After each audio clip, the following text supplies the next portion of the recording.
All right, Harry's loaded up. It's a little early. We're at 7 o'clock, right up. Just met these two gentlemen. One of them is from Russia and one of them is from Ukraine. And it looks like they've got a couple belly boats or maybe inflatable kayaks.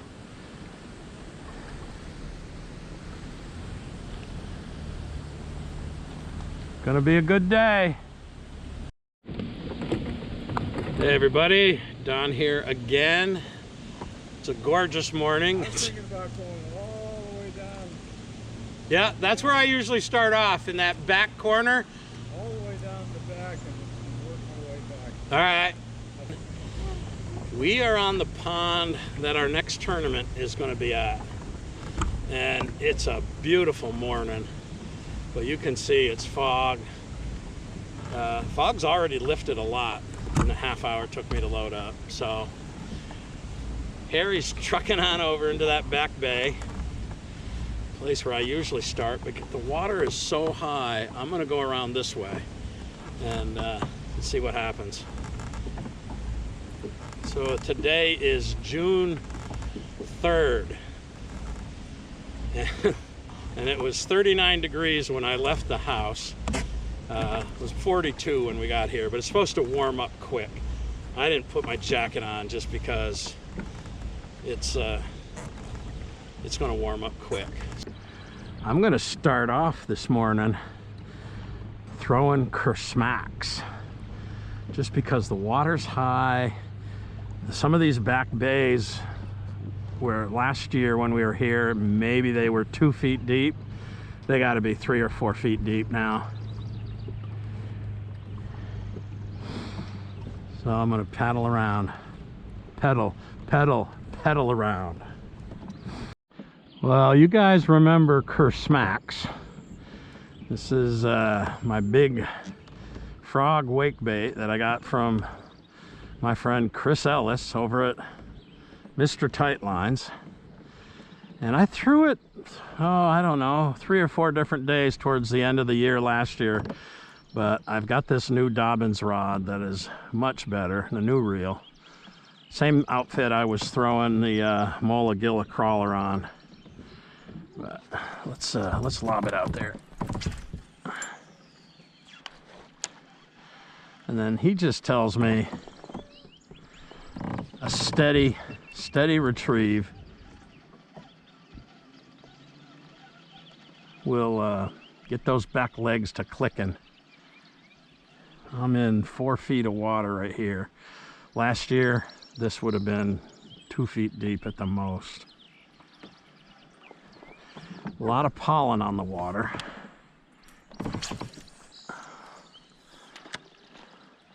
I'm not going to throw this for long, but I wanted to start off with it.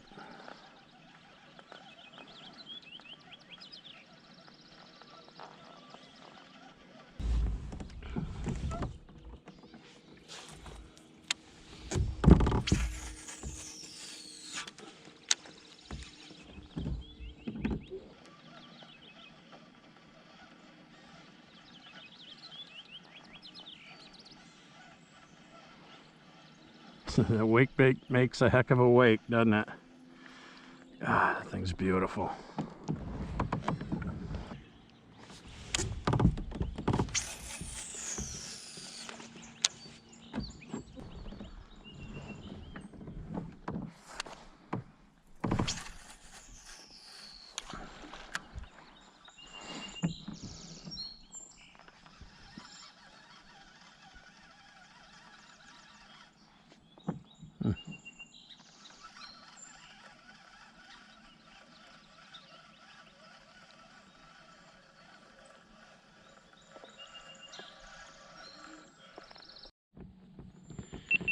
Putting on the Easy Shiner. I'm rigging it up Texas style with a straight shanked hook. And I got a little tungsten sliding bullet weight up in front. This is really my go-to swim bait.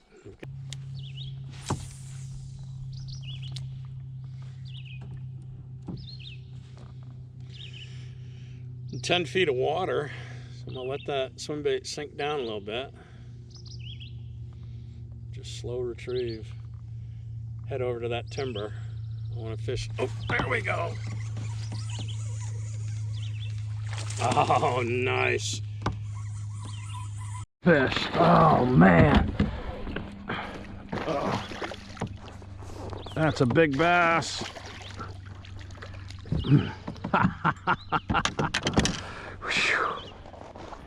Oh, man. Look at this. Oh, let that swim bait sink. Come on, settle down. Oh, it's a big bass. That's gotta be close to 4 pounds. Ooh. Nice. I'm gonna weigh him first. And then I'm gonna put him on the board.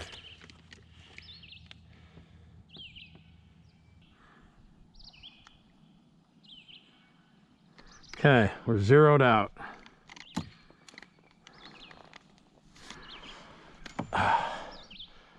Look at that. Can you believe that?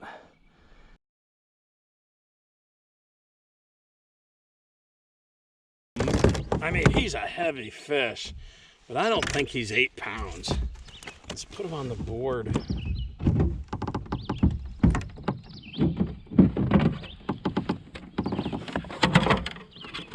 Oh man, I gotta put him back in the water for a minute.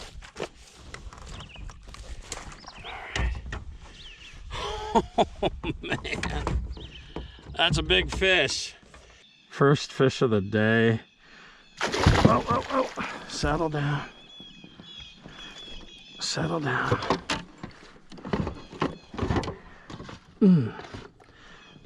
Holy smokes.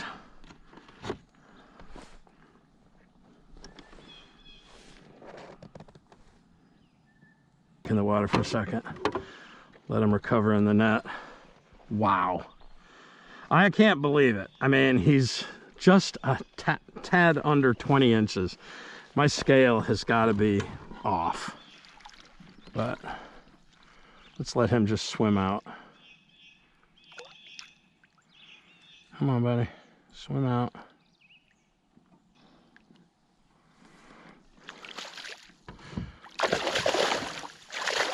He's all of 5 pounds, but there's no way. You don't want to swim out. There's no way that's 8 pounds. I mean, I've caught 7-pound bass before. They're bigger than that. So the scale ain't cutting it. I don't know if this thing worked or not.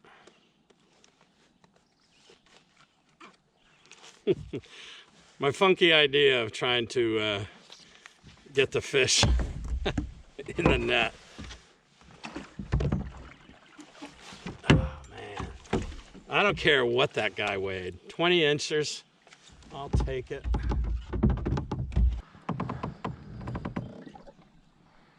You know, it's funny, back in the day when my boy and I used to come here in the canoe, 25 years ago probably, never caught a largemouth in here. It was all smallmouth. But lately, man, the largemouth have become the predominant fish.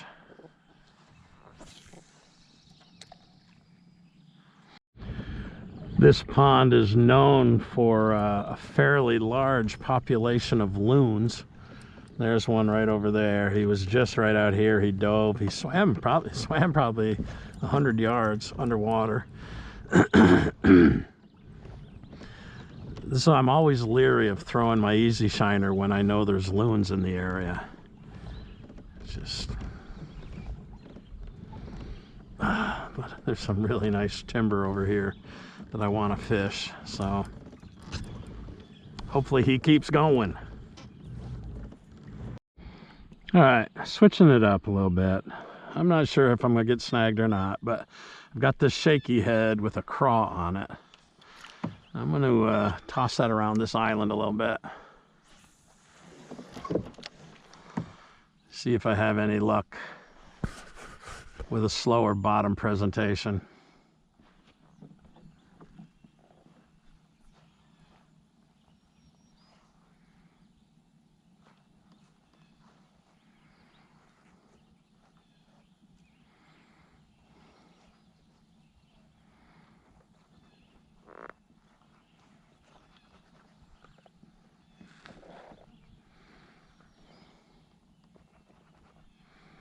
Big stump. I mean, look at that right there. Can you see that?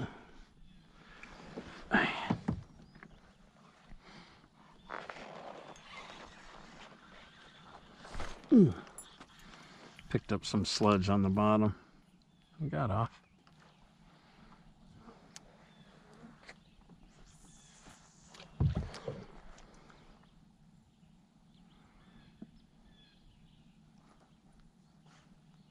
Oh, I got another nice fish.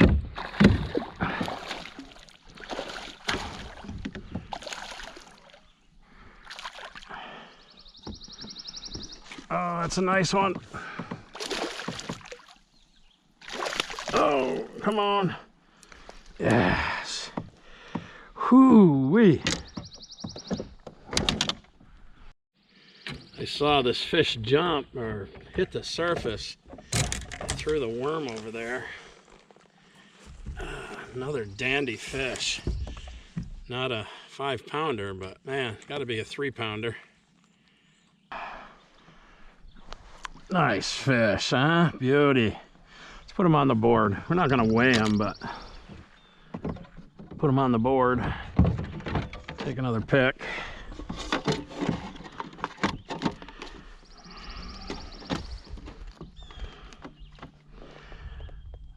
$18 3/4. So I got a 20-incher and an 18 3/4. Goodbye, sir. Thank you for playing. He had his tail fins was kind of bloodied. That first one I caught was the same way. They might be spawning. Water temperature is still 58. No, it's actually gone up, 59.16. And before it was 58 point whatever. Let's see. I don't know if I might have got him on the camera or not with this stupid net cam. But that's 2 dandy fish. On the big black and blue Senko, right off that point. I saw some movement on the water surface over there, and I thought it might be a bass. That had to be pretty close to 3 pounds. Sweet! Loving it. 2 quality fish.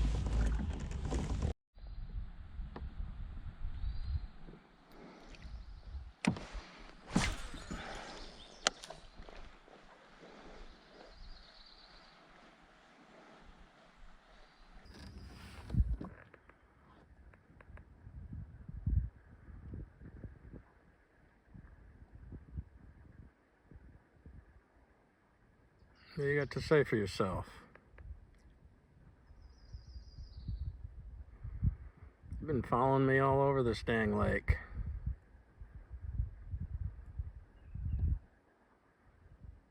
Those red eyes. Those the eyes of a predator or what?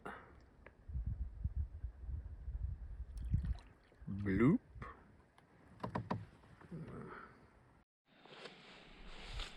Well, it's going on 10 o'clock, and I've only caught 2 fish. I've been trying to figure out, some kind of pattern. I'm throwing different stuff, but I caught the first one on the swim bait and the second one on the big Senko, and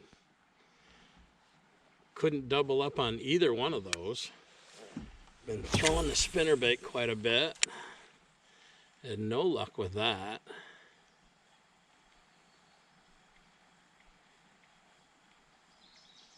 I don't know. I might I might have to tie on one of my crankbaits and fish deep. See if that's what's happening. First smallmouth of the day.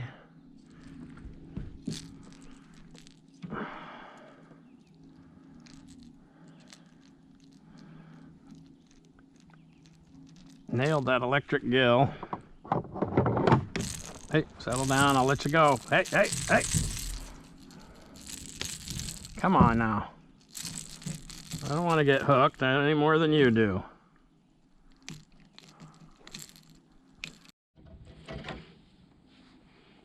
Fish number 3, my first smallmouth on the electric gill. Talk about an aggressive fish, huh? Jeez. Thank you for playing, little guy. Man.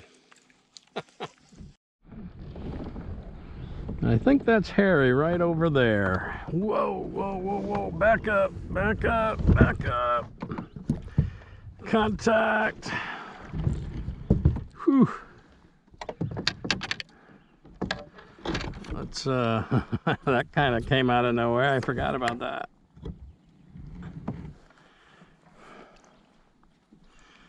Whew. Pretty sure that's him. He's got that bright orange net.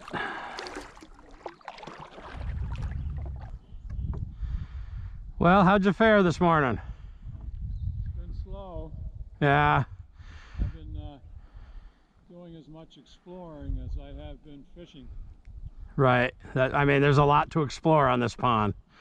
All the different bays, and I'm telling you, the water is probably 1.5 feet higher than when we were here last year. When I was here, it was 20 feet lower. Yeah, right. I managed 4 fish. All right. 2 shorts, 2 keepers. Keeper smallmouth was 16. Nice. Keeper largemouth. Yep. I catch a lot of fish on the tube. Oh yeah. I use 4-inch tubes and a 3/0 hook or a 4/0, and the heaviest weight I use is a 3/16. Okay. And is that a sliding weight on that? Yeah. Okay, so it's not a tube jig. And I can throw this anywhere and it won't get hung up. Yeah. If I'm fishing shallow, real shallow, I'll just put a little 1/16 ounce. If I'm a little deeper, I'll put an 1/8. I give it Yeah. 3/16 on it now. Catch a lot of fish. So you guys seen Harry talking, and I'll leave all that in the video because he is a wealth of knowledge and a great angler. I mean, he wins a fair share of tournaments. But you guys know me. I mean, I love kayak fishing. I love getting out and adventuring, whether it's you know, kayak camping or whatever. You know, my buddy Fitzy from Fitziakin, we became friends through YouTube, I don't know, 6 years ago maybe. And we try to get together every year. And I don't know, we've gotten together probably 5 or 6 times in that period of time. Well, geez, I guess it was 3 years ago, because last year we kayak camped on the Salmon River Reservoir over in New York. The year before that, I had my Achilles surgery, so I didn't do anything that fall. But the year before that, so I guess that would have been 22, Fitzy drove over to New Hampshire, and we kayak camped up on Lake Umbagog, camping in hammocks. And it was an awesome trip. Although it was a little chilly and the fishing wasn't great, it was still an awesome trip. And we're sitting around the campfire the first night, and Fitzy says, "Man, Don, I hope I'm still doing this stuff when I'm your age." Now, at the time, I was 65. And Fitzy, I think, was probably 50. I think he's probably 15 years younger than me. But fishing and that kind of stuff knows no age, right? And at first I was like, oh, and you're my age. Damn, you know.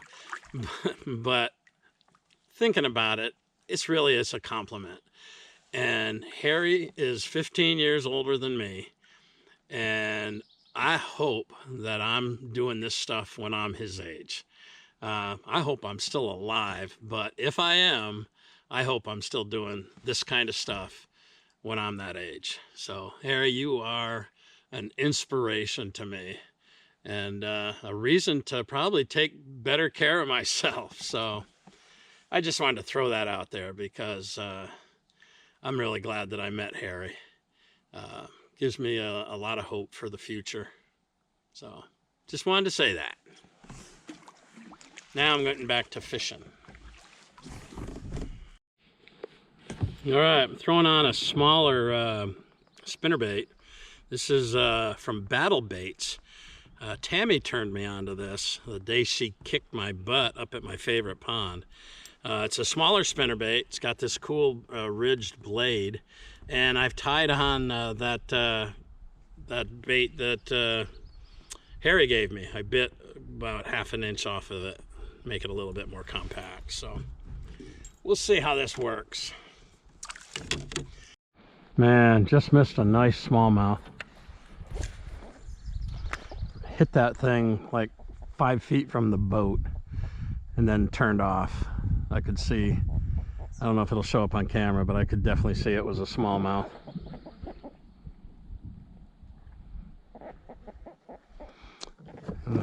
Kind of what I'm doing with this thing is I'm casting it out and then letting it sink a little bit. We're 9 feet of water right here. I'll reel it in a little bit and then let it sink a little bit more. I'm not trying to tell anybody how to fish because I'm not that good, but I'm just telling you the way I'm doing it.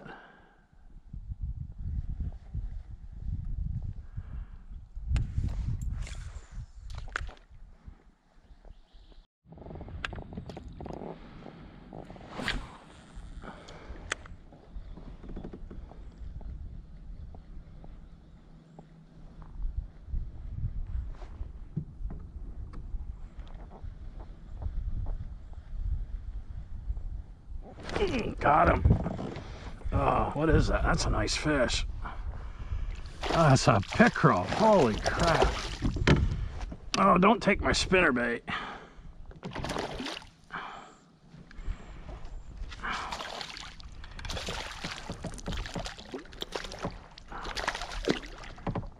Come on. It's a good sized pickerel, and he devoured my spinnerbait. Holy crap.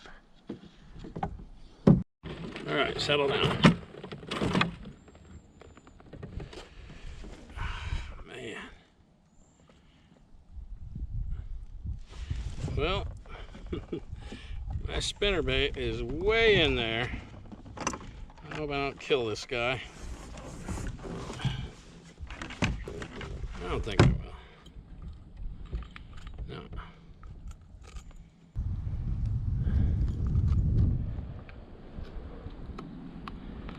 It's not in a gill or anything. There we go. Whew. There we go. Whew. Pickerel. She's a decent sized pickerel, huh? I have to check my line though. Not a bad one. Hello, Mr. Pickerel. Oh, God. Hurt my arm. All right, well, Harry just called. He says he's going to head back to the launch and call it a day. I think that's a good idea. It's 12:30, so we've been out here for 5 hours, I guess. I'm going to be heading right back into the wind, so I told him it's going to take me a little bit longer, but to wait for me when we get there. So back to the launch we go. Ended up with 3 keeper bass, a couple of small ones, and nice sized pickerel. Did I learn anything for the tournament? Not really, because I was catching them on everything. One of everything.